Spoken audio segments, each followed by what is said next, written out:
Hi, as you know, we have been working on an audiobook, myself and Sharla Ball, our beautiful narrator.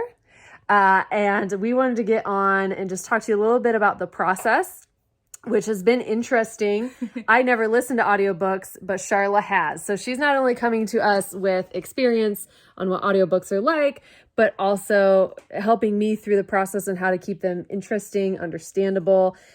And the biggest thing really has been making sure you can tell who's talking, how to differentiate the characters. Now, I listened to my first audiobook and the person just did it through deep voices and high voices. But the characters, it was hard to differentiate. It's hard to tell them apart still. So Sharla is beautiful and wonderful and said, well, what about accents? And she can do them. So talk to us about the process of choosing accents and what they are. Well, I wanted to go with accents that I could actually do. We tried originally starting with an accent that I was going to learn, but it was a little bit harder to do that. So it did take a number of weeks really for us to decide on specific accents. So I'm going with a kind of elevated standard, which is a type of British accent for those that are in Kinalay.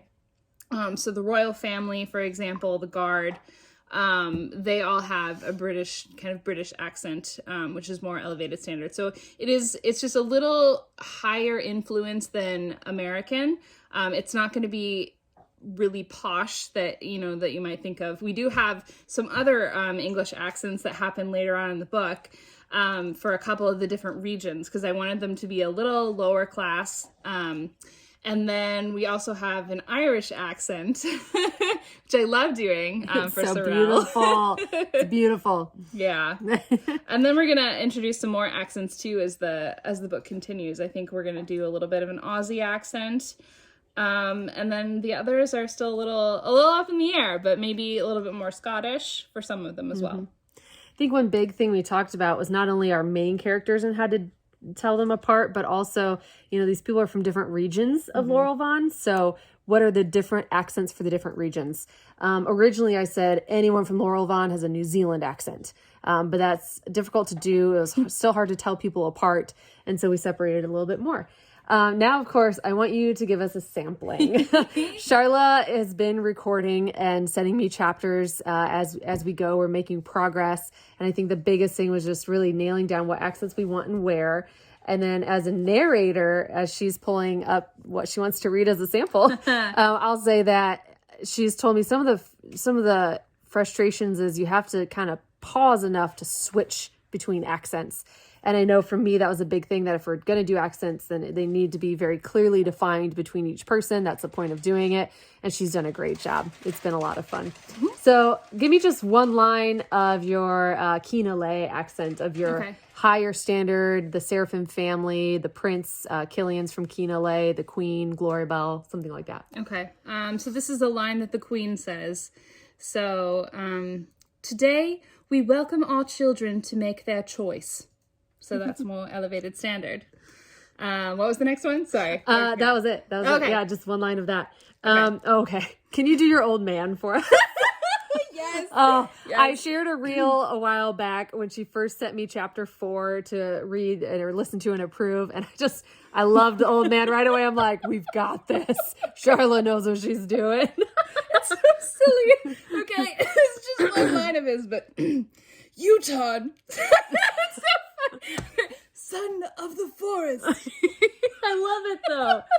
So we both studied theater. I was on the technical management side of it. Sharla was on the performance side. But what I remember Dr. Katie Wampler teaching us is that as women and men age, their voices age differently. Like women get deeper, men's voices get higher. And so I love that you got, like it goes. Like someone's punching you in the gut. Yes, it goes up, but it gets airy, it gets higher because it's an old man. Yeah. Whereas if you were to do an old woman, what would that sound like? She would be a lot, I think, deeper down, actually, because women's voices actually drop. And so I guess I also when I think of older women, though, I just think of sophistication. I think of like Julie Andrews. Yeah, exactly. That's exactly who I was thinking of. Julie Andrews. Yeah.